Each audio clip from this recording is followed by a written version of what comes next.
What's up, VC? And I guess in this video, shouting out the VC, MC, music community, vinyl community. Obviously, I'm talking to you. But more so than that, anybody who would consider going to the music venue I'm about to discuss, this video is for you. Uh, and forgive me, there's no music tonight. And I'm trying not to be as boisterous as usual because my lady's tuckered out from a fun weekend. So, yeah, I'm gonna try not to be a loud asshole. But, anyways, um, we shot up to Asheville for an overnighter. I headed up there early Sunday. Enjoyed ourselves. Caught a concert. Did some crate digging. Enjoyed some good regional food. And then enjoyed the scenery and shot back to Greenville. So she's passed out. I've about lost my voice from a fun and exciting weekend of a whole lot of yapping and getting to know strangers and all that jazz. And I'm here to tell you about it a little bit, right? So I'm going to make this not too long and try to stay to the point, all right? So before I talk about the venue, which you're obviously going to have to know what it is by however I choose to label this or whatever my cliche thumbnail is going to be or whatever, blah, blah, blah. I got to hit up 3 record stores. Was super cool. Caught 1 on the first day, and then 2 that were real close on the second day, right? Which would have been, well, I guess by now, and especially by the time you see it, was yesterday. But anyways, all that aside, I hit up Harvest Records, which everyone was telling me, around here, some quasi-vinyl guys, and retrospect, one of those guys is a dollar bin digger. No knock on that, but he's nearly exclusively to the dollar bins, right? So, and let me go and get this VC stuff out of the way because all that videos come, right? So, Harvest, which was everyone was telling me, dude, you gotta catch this. You gotta catch it. You gotta catch it. It's the greatest thing ever. It's the best thing since sliced bread. Blah blah blah. Woo woo woo woo. It came in a clear, decisive bronze medal. 3rd place of the 3 I went to, right? And then, also went to, Voltage Records. And both these are on North Lexington. I'm good with addresses more than names. One would have been 90 North Lexington, and one would have been 110 North Lexington. One's on the corner, and then the other one would be a block and a half up, if that. Not even that. Right, so, Voltage Records. And then, that's so irksome. It's actually, you know what? If you can't tell, your boy got stacks. So, and you can see, even though, I'm not putting down Harvest Records here. So, even though your boy got stacks, boom. Here'll be the last one. Right there. Static Age Records. So, yeah, finds from Asheville. Your boy got some records and tonnage. Been fairly disciplined for the last 2 or 3 weeks, knowing I was going to Asheville anyways. So I haven't buying as crazy as usual.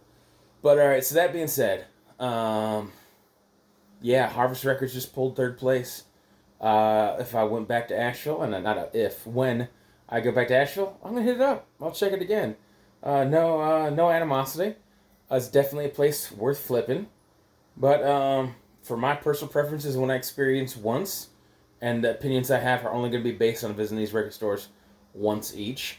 That being said, that place is going to be pulling 3rd place for now. Maybe there's a new vinyl Olympics, so to speak, in the future.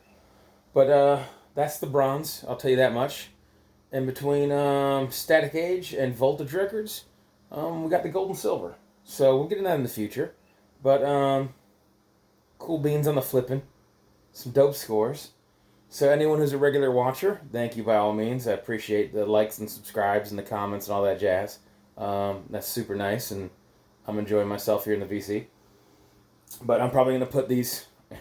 Sorry, I got so much crap. I'm buying records at a rapid rate. I really don't spend money on anything else. I bought a concert t-shirt.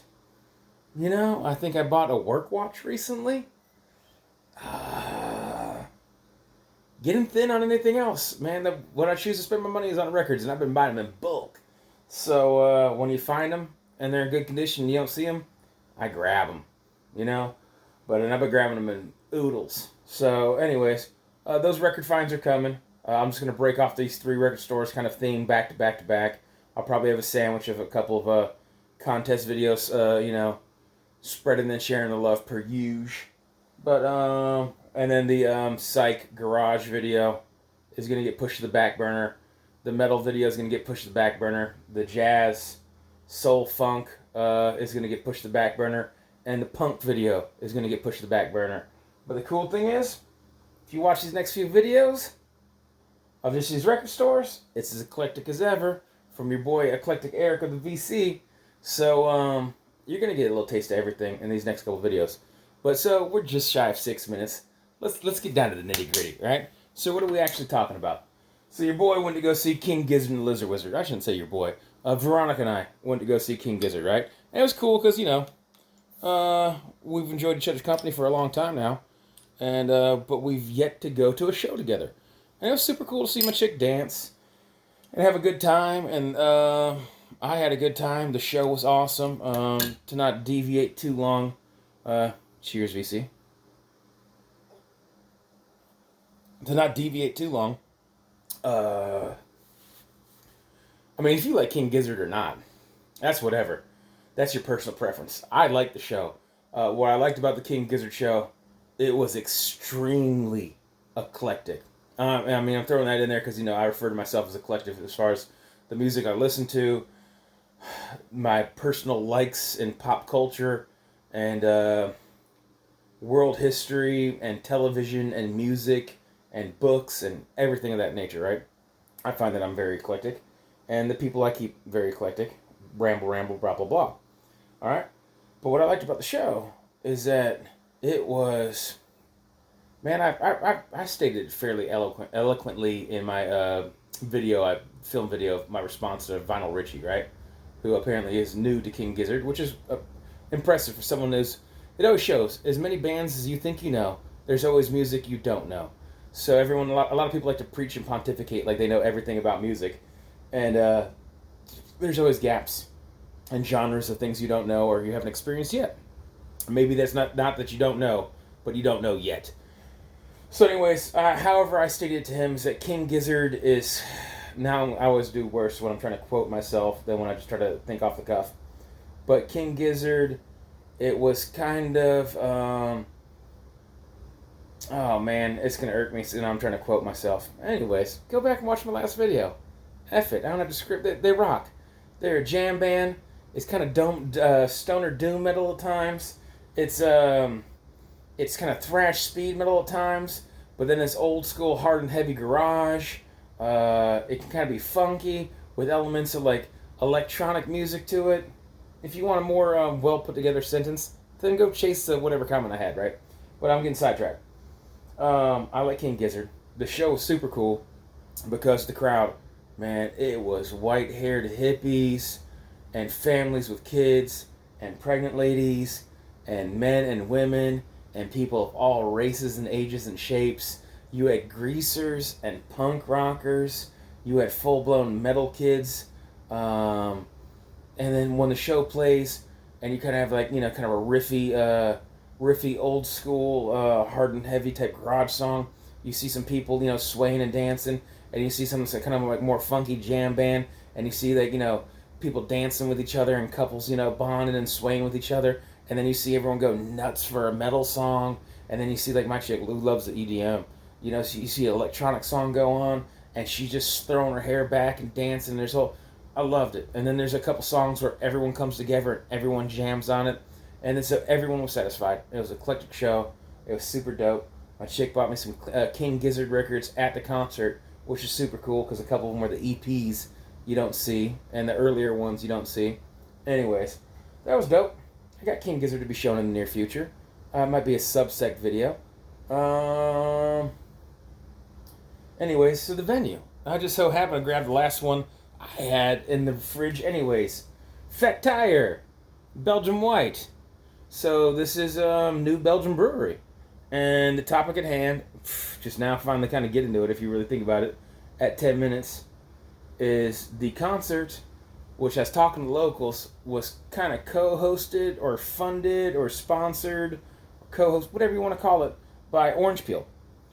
So Orange Peel, who's also kind of off that kind of North Lexington, Church Street, kind of art district area too of Asheville. So they hosted at New Belgium, right? And what's so cool is that New Belgium is right off the river there, and it's this big kind of campus, so to speak. I know in America we only use that term for schools, but the grounds, the campus of the brewery, they had the whole perimeter's fenced off, and then they have a gate where they have a line with a sidewalk that's all neatly wrapped around, and parking was super easy towards this way, so to speak. If I'm making a visual map, there you cross a bridge with sidewalk, easy to go, and there's this traffic circle, and we park by this old painted historic building, and there's old scenic warehouses, and you're looking down on trees as you go over this giant bridge, and you look down on the river.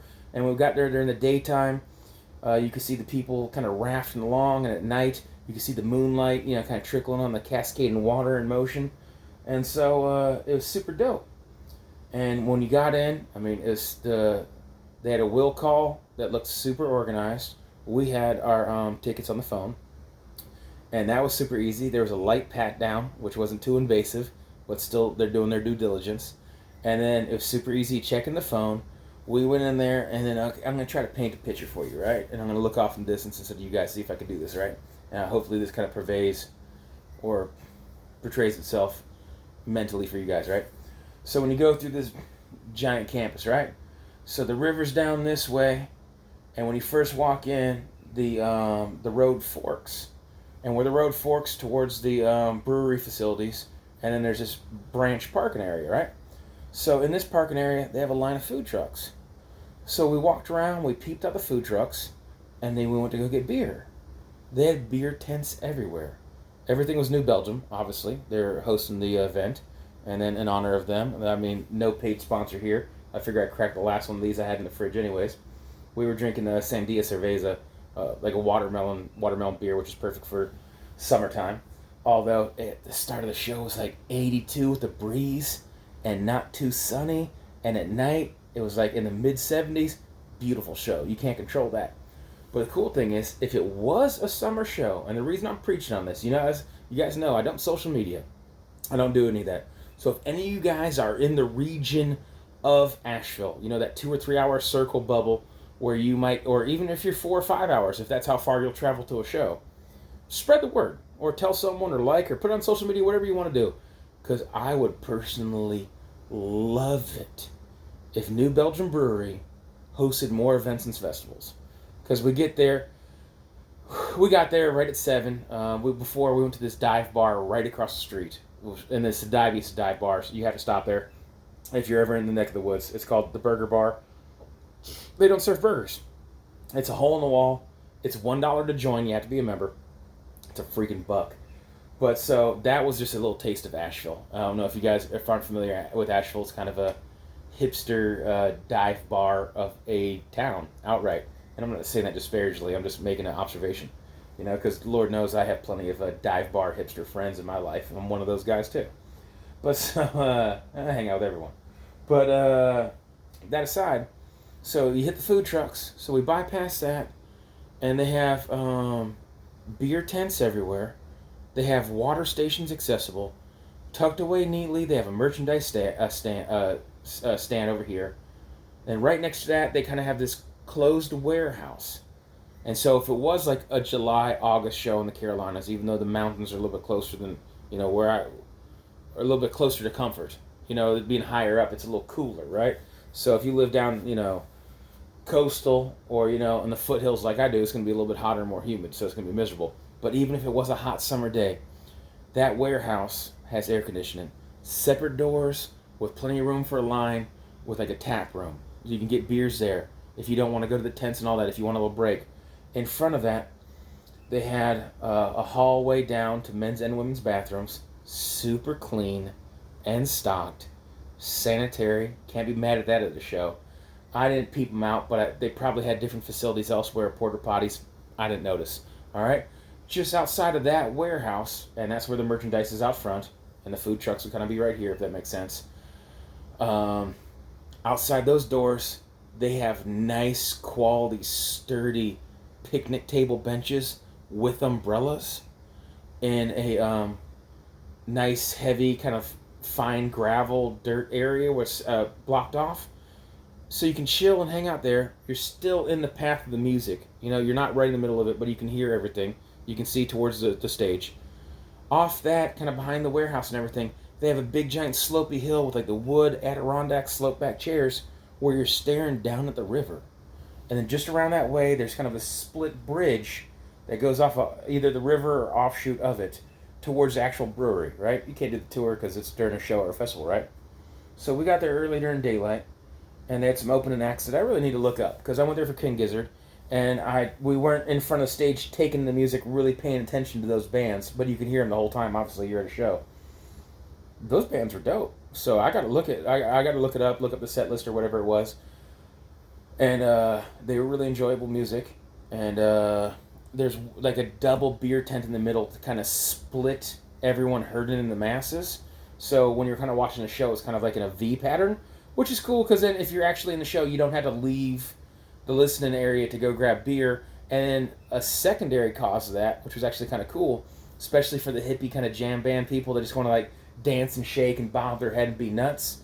It kind of made an accidental dance area, which was really fun. And we were just on the edge of that to the left because I wanted to be right in the center of the screen because I kind of did the cliche thing where I just held up my camera for a little bit just to film and break off my buddy H2 Vinyl that unfortunately got his plans were changed because of the hurricane, so he didn't get to join us for the show. But the equipment was good, the sound was good, speakers and equipment, the stage was nice, everything was very visual, you could see it. There's just the slightest of slope or incline, so it's not uncomfortable to stand on, but you got clear view of the stage where you're not just staring at the back of heads. Like I say, whatever your personal preference is on bands, if you don't like King Gizzard, that's whatever. I'm setting that aside and saying right now, if people can spread the word, or if you can go to shows, I want to say this was like 4,500, 5,000 people is what I heard the day after while record flipping. Like it was a sold out show, and they packed it out. And it was comfortable. There's places to go get breaks. There's places to seat everywhere by the food trucks, kind of in between the park and everything. They have these like kind of like concrete or granite or rock stone square slabs partially buried in the ground, staggered around kind of organically of different sizes and shapes. So they made for like kind of natural appearing park benches. So we got to sit down and drink.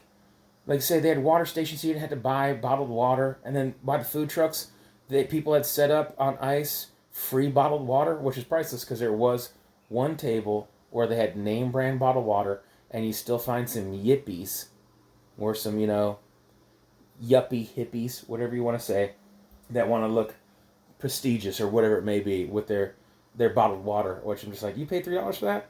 How about I just go get bottled water for free 30 feet that way?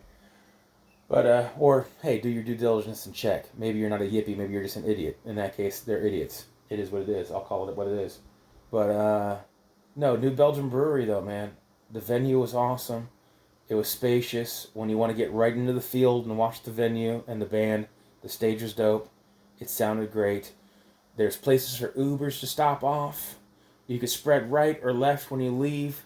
Traffic wasn't a nonsense, especially if they're sponsored by the Orange Peel in the future. They had shuttle buses going back to Orange Peel for parking there and wherever else. Police presence was there where you felt safe, but security wasn't bearing down on you and ruining the party. I don't want to beat a dead horse because I don't know what else I could say other than if anyone is there, please attest to it if you're watching this. And if not, spread the word. It may just be my opinion, but New Belgium Brewery, I'm not sponsoring the beer, I'm not paid to say it, was a freaking dope venue, and whatever type of music you like, I'd encourage you to check it out there. Anyways, my 2 cents from your boy Eric. Crazy stupid amount of videos coming in the near future. Take care, God bless, rock on, all that jazz.